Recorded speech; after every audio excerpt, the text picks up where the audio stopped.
Kaixo gu gara Peio eta Gaizka, eta hau da gure berrerabilpen eta prestakuntza zentroa.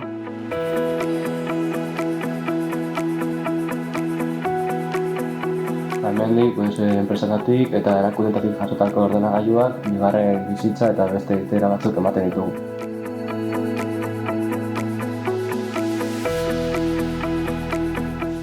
Erakundetatik eta enpresetatik lortzen ditugun ordenagailuak mahai honetara lehenik ekartzen ditugu, gero beste mahai batera eramateko.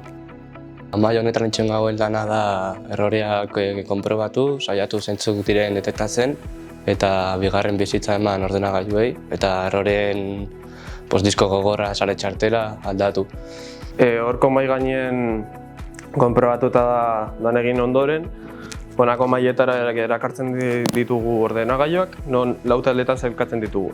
Sistema eragilea dutenak eta pizten dutenak, sistema eragilea ez dutenak baina pizten dutenak, pizten ez dituztenak baina rama, disko gorra eta abar aprobetxatu alditugunak, eta hemen zaborra eramaten ditugunak, garbigunera zehazki.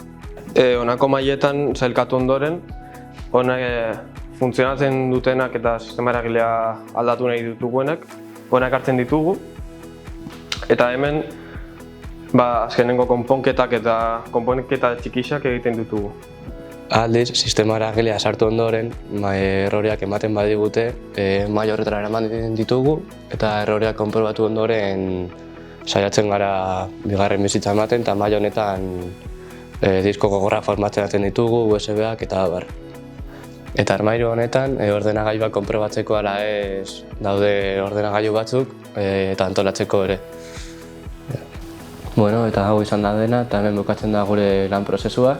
Hemen konpontzen ditugun ordenagailuak donatu egiten dugu edo oso merke sartzen ditugu.